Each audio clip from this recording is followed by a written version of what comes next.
आइए फटाफट खबरें देखिए।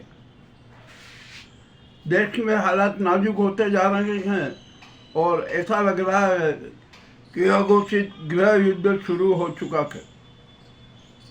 मामला बेहद गंभीर होता जा रहा है। ये गुजराती गैंग की सरकार असफल हो गई, ये भी बात ठीक है जो है। अब स्थिति अब यहाँ पर जनता है ना, सुप्रीम कोर्ट से एक निवेदन कर रही है। सुप्रीम कोर्ट से कह रही है कि आप देश के हालातों का स्वतः संज्ञान लीजिए और आपको लेकर क्या निर्णय देना है आप ये निर्णय दीजिए, क्योंकि ये धर्म के नाम पर जो उन्मादी गैंग और सरकारें और उनकी पुलिस जो जनता पर जुल्म कर रही है ना, वो उचित नहीं है। इस संदर्भ में सुप्रीम कोर्ट को तत्काल निर्णय लेना चाहिए। अब यहाँ पर जनता ने एक बड़ी विचित्र मांग भी कर दी है सुप्रीम कोर्ट से कि आप देश के हालातों पर स्वतः संज्ञान लेते हुए राष्ट्रपति जी को संदेश दे दीजिए, राष्ट्रपति जी को एक जानकारी दे दीजिए कि देश में आप इसी वक्त राष्ट्रपति शासन लागू करें, क्योंकि देश को बचाना है, संविधान को बचाना है, राष्ट्र को बचाना है, जनता के अधिकारों को बचाना है, प्रजातंत्र को बचाना है, मानवीय मूल्यों को बचाना है और देश की रक्षा करना है, तिरंगे की अस्मिता रक्षा करना है। ये सारे इतने सारे मुद्दे हैं। इन मुद्दों पर संज्ञान लेते हुए आप राष्ट्रपति जी को भी अब कह दीजिए कि आप तुरंत ही सक्रिय हो जाएं, देश में राष्ट्रपति शासन लागू कर दें। और जो ये मोदी सरकार है ना, गुजराती गैंग की सरकार, इसके सारे काले कारनामे उजागर होते जा रहे हैं, तो इस सरकार को भंग कर दीजिए। और जो सेना के सीडीएस है ना, उनको देश का केयर टेकर पीएम घोषित कर दीजिए। ये आपको करना चाहिए। मान लीजिए कि यदि राष्ट्रपति ने सुप्रीम कोर्ट के इस आदेश को नहीं माना तो क्या होगा, और साथ में अपने आदेश में सुप्रीम कोर्ट भी स्पष्ट कर दें कि यदि आपने राष्ट्र हित में, जनहित में और संविधान के हित में, जनता के अधिकार के हित में, प्रजातंत्र के हित में कोई कदम नहीं उठाया ना, तो आपके खिलाफ भी कार्रवाई हो सकती है। क्योंकि संविधान में चाहे राष्ट्रपति हो, प्रधानमंत्री हो, कोई भी हो या आम नागरिक हो, वो एक समान है। जो देश में कुव्यवस्थाएं फैला दे, देश की जो वर्तमान स्थितियाँ हैं उन पर गंभीर कदम न उठाए, न कोई चिंतन करे और न कोई निर्णय दे। और जैसे हमारी राष्ट्रपति मुर्मू जी पूर्ण रूप से मूक बधिर और धर्षात हो गई हैं, वे कुछ बोल ही नहीं रही हैं। अरे देश के हालात आपको क्या संज्ञान नहीं है? आपको सब कुछ जानकारी होते हुए भी आप मौन हैं। और इसका कारण ये है कि हमारे ये राष्ट्रपति जी है ना, इस गुजराती गैंग की कठपुतली है, क्या उनके बंधुआ मजदूर और लग रही हैं। क्या सच क्या है, ये तो सब जनता के सामने आ चुका है। तो वे राष्ट्रपति के खिलाफ भी सुप्रीम कोर्ट ये आदेश जारी कर दे। और सुप्रीम कोर्ट सेना के अफसरों से भी यह कहे, सेना के सीडीएस से कहे कि आप अब राष्ट्र का संचालन आप कीजिए, देश में सुव्यवस्था कीजिए, सुप्रबंधन कीजिए, तिरंगे की इज्जत बचाइए, जनता की इज्जत बचाइए, प्रजातंत्र की रक्षा कीजिए, सीमाओं की रक्षा कीजिए और संविधान की रक्षा कीजिए और सनातन धर्म की रक्षा कीजिए। ये सुप्रीम कोर्ट को कदम उठाना है। और अभी जो यूपी में जितने नाटक हो रहे हैं ना, ये जो आदित्यनाथ जिस प्रकार के नाटक कर रहे हैं ना, ये भी उचित नहीं है। अब तो जनता खुद कह रही है कि आदित्यनाथ को हटाओ, ये आदित्यनाथ त्याग पत्र दें, क्योंकि इनके भी काले कारनामों की सूची अब जनता के सामने आ गई है। जनता स्पष्ट रूप से कह रही है। तो ये क्या हो रहा है देश में? आप अभी कश्मीर में, लद्दाख में सोनम वांगचुक को आपने गिरफ्तार कर लिया। उसका अपराध क्या था? और जो हिंसा हुई ना, वो तो है ही, उसमें क्या दिक्कत है? आप चुनाव में बहुत बड़े वादे करते हो, वादे खिलाफी करते हो, तो जनता भड़क उठी। और जो सोनम वांगचुक है ना, उनकी कौन सी गलत मांग है? उन्होंने कहा कि लद्दाख को आपने ही वायदा किया था कि छठी सूची में शरीक करेंगे, शरीक कीजिए। आप वादे से पलट रहे तो जनता भड़केगी ना। और आप जो सोनम वांगचुक को जबरदस्ती अपराधी बना रहे, ये भी अपने धूर्ता है, मक्कारी है इन गुजराती गैंग की। अब यहाँ पर ये भी सवाल उठ रहा। अब यहाँ पर वोट चोरी का मामला है। अरे वोट चोरी हुई ये भी सिद्ध हो गया, अरे वोटों पर डकैती हुई ये भी सिद्ध हो गया। और जो राहुल गांधी ने जो सारे तथ्य उजागर किए थे ना, जो बातें रखी थी, वो सारी सच हो रही है। तो ये चुनाव आयोग अपराधी है ना, चुनाव आयोग के अपराध सिद्ध हो गए। और अब अपने अपराध छिपाने के लिए नए नए नियम बना रहा है।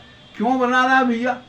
आपने जब इतना वो किया था ना कि अरे वो नहीं है, नहीं है, तो आपने तो धोखाधड़ी की। तो पूर्व सीईओ राजीव कुमार और वर्तमान सीईओ ज्ञानेश कुमार को तत्काल गिरफ्तार कर लीजिए, क्योंकि ये तो प्रजातंत्र के हत्यार है, जनमत के हत्यार हैं, जन निर्णय के हत्यार है। अब ये तो इन पर कार्रवाई होना चाहिए ना, मगर इन पर कार्रवाई के साथ साथ इनके संरक्षकों पर भी कार्रवाई होना चाहिए, जिनके आदेश पर इन्होंने वोट चोरी की, डकैती की, ये सारा किया। इनकी भी तत्काल गिरफ्तारी के आदेश दे दें।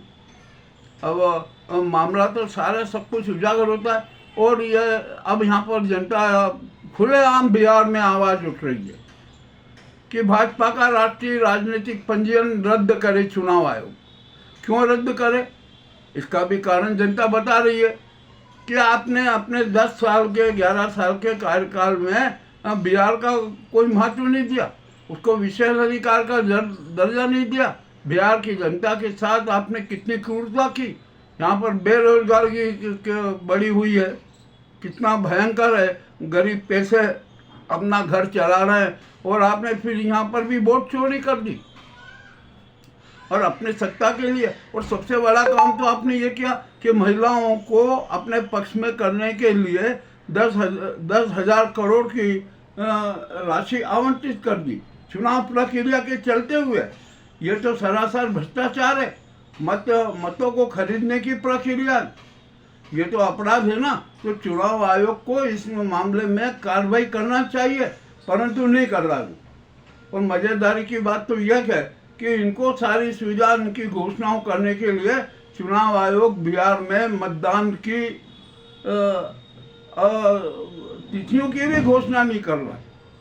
अब अभी समाचार आया कि अब 6 अक्टूबर को चुनाव आयोग मतदान की घोषणा कर दी। अब यहाँ तो जनता यहाँ तक कह रही है कि अरे कोई चुनाव की जरूरत नहीं है, चुनाव रद्द कर दिया जाए। राष्ट्रपति मुर्मू बिहार में राष्ट्रपति शासन लागू कर दे, 6 माह बाद चुनाव की बात देखी जाएगी। मामला बड़ा विचित्र होता जा रहा है। यह देश की जनता को मूर्ख बनाया जा रहा है, देश की जनता को मूर्ख माना जा रहा है। ये गुजराती गैंग सारी नाटक कर रही है ना, अब नाटक चलने वाले नहीं है। कश्मीर में धारा 370 हटाने का जो दिया था कि शांति हो जाएगी, ये हो जाएगी, कहाँ शांति हुई? और वहाँ तो बड़ा विरोध होता जा रहा है, ये बढ़ता जा रहा है। आखिर का क्यों ये नाटक कर लो? हम ये जनता सब जान चुकी है, अब जनता चुप नहीं बैठेगी। और आइए मोहन भागवत जी से भी बात करें। मोहन भागवत जी, आप तो संस्कृति के ठेकेदार हैं, सुसंस्कारों के ठेकेदार हैं, हिंदुत्व के ठेकेदार हैं, हिंदू धर्म के ठेकेदार हैं, है ना? तो क्या हिंदू धर्म में ऐसे लिखा हुआ है कि रक्तपात कीजिए, हिंसा कीजिए, हत्याएं कीजिए, जनता पर जुर्म ढाइए? क्या ऐसा लिखा हुआ है? नहीं है ना। तो आप मौन क्यों हैं? और आपने तो जो आपका दोहरा चरित्र उजागर हो गया। आपने गुजराती गैंग से नुरा कुश्ती लड़ी और अपने पद बचाने के लिए अपना उनसे समझौता भी कर लिया। तो आप अब जनता नाराज है ना। और फिर आपको एक बात बता दूं, आप भी तो मनुवादी संविधान के पक्षधर हैं। आप भी तो इस देश में जो जहरीले हवा फैलाने के अपराधी हैं। इस देश की सांप्रदायिक सद्भाव को किसने खत्म किया? ये हिंदू मुस्लिम की बातें कर करके आपने देश की डीएनए में जहर घोल दिया। ये आपका अपराध है। और अब तो जनता साफ कर रही है आप भी 75 साल के हो चुके हैं। साल ओढ़ लीजिए, संघ प्रमुख पद से त्याग पत्र दे दीजिए, देना चाहिए आपको, और आप दे नहीं रहे। अपनी कुर्सी बचाने के लिए आपने जुमलेबाज इवेंटबाज नरेंद्र मोदी से आपने समझौता कर लिया, अनुबंध कर लिया। हमें पता है कि किन दो दलालों ने आपको मजबूर किया आत्मसमर्पण के लिए। आपने आत्मसमर्पण कर दिया, कोई दिक्कत नहीं है, कर दिया, ठीक है, यह आपका अपना व्यक्तिगत मामला है। परंतु गुजराती गैंग ने तो आपका पोस्टमार्टम कर दिया, संघ का पोस्टमार्टम कर दिया। उन्होंने स्पष्ट कह दिया कि संघ है ना, कोई हिंदू धर्मवादी नहीं है, यह कोई सनातन धर्मी नहीं है, इसका लक्ष्य ही दूसरा का है। ये तो है ना, धन और जमीन के लिए सारे गतिविधियां चलाते हैं। इनकी जांच होना चाहिए। और इनको विदेशों से भी खूब माल मिला है। अमेरिका के वहाँ गुजरातियों ने जो हैं, इनके फॉलोअर हैं, उन्होंने भी खूब चंदा दिया है। अब ये कौन जांच करेगा संघ की? अब यहाँ पर सवाल आता है ना कि इनके सारे काले कारनामों का ऑडिट जनता करेगी। जनता जांच करेगी कि क्या हुआ। हमारे पास में, मेरे पास में, खुद के पास में उदाहरण है। हमारे उज्जैन में संघ के लोगों ने कितने कितने भू घोटाले किए थे, धन और जमीन के कितने कितने नाटक किए हैं, हम मोहन भागवत जी को बता सकते हैं। और हम तो बार बार कह रहे थे कि आइए आइए, हम आपको प्रमाण देते हैं, किंतु मोहन भागवत जी आए नहीं। चलिए ठीक है, जो भी है ना, अब तो स्थिति बहुत खराब होती जा रही है। और अब तो जनता स्पष्ट रूप से कह रही है कि मोदी, अमित शाह, डाभोल, निर्मला सीतारमन और जो ये चुनाव आयुक्त राजीव कुमार, ज्ञानेश कुमार और आदित्यनाथ, इन सबको गिरफ्तार कीजिए। सबकी गिरफ्तारी की मांग कर रहे कि इनको गिरफ्तार कर लीजिए। ये देश को तोड़ना चाहते हैं, देश की हत्या करना चाहते हैं, विधान और संविधान की हत्या करना चाहते हैं। आदित्यनाथ की गैंग का इतिहास सब जान रहे हैं, तो उसकी गैंग के इतिहास का सारा विवरण नारा है। क्या ये नाटक है? क्या इस देश की राजनीति का अपराधीकरण कर दिया गया? ये आपको किसने अधिकार दिया? और हम तो एक बात कहते हैं कि भारत सनातन धर्मी राष्ट्र था, है और रहेगा। यहाँ पर मनुवादी संविधान नहीं चलेगा। आप स्पष्ट समझ लीजिए। और अभी भी समय है, चेत जाइए और जनता के साथ खड़े हो जाइए, अन्यथा अब तो 147 करोड़ जनता सड़कों पर उतरकर क्रांति करेगी। आपके क्या हाल होंगे जरा देख लीजिए।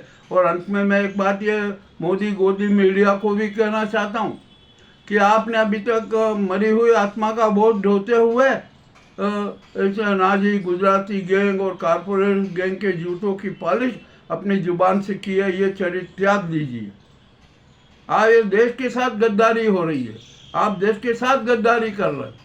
आप झूठ फैलाते हैं, फेक न्यूज करते हैं, मनमाने चाहे जो भी कुछ समाचार चला देते हैं। ये राष्ट्र के साथ गद्दारी है, राष्ट्रद्रोह है, जनद्रोह है, समाजद्रोह है। सिर्फ मीडिया पर भी, मोदी गोदी मीडिया पर भी कठोर कार्रवाई करना जरूरी है। देखते हैं आप क्या कार्रवाई होती है। चलिए, आपने सरकार ने कोई कार्रवाई नहीं की ना, तो अब जनता कार्रवाई करेगी। अब तो जो देशद्रोही हैं, समाजद्रोही हैं, दरिंदे हैं, शातिर शिकारी हैं, देश की हत्या करना चाहते हैं, सनातन धर्म की हत्या करना चाहते हैं, जन भावनाओं की हत्या करना चाहते हैं, उनका अंतिम संस्कार हमारे देश की जनता करेगी। ये एक स्पष्ट बात है, ये कोई नहीं बच सकते, सबके बुरे दिन आ गए। ये मैंने कड़वी कड़वी बातें कही है ना, ये बात है, पूरा सच है, ये जनता की आवाज़ है। हम तो सच सबके सामने रख देते हैं बिना भूमिका के। हम ये भी नहीं कहते कि आप हमारे चैनल को सब्सक्राइब कीजिए, लाइक कीजिए, नहीं। हम तो एक ही बात कहते हैं कि आप हमारे साथ भावनात्मक रूप से जुड़े रहें, आप हमें सत्य साक्ष्यमयी संवाद भेजते रहें, ताकि हम उनका प्रसारण करते रहें। ये कड़वी बात है। और बहुत लोगों को बुरा भी लगेगा, वो कहेंगे अरे कहो भाई, सच कहना यदि बगावत है तो समझो हम भी बागी हैं। बहुत बहुत धन्यवाद।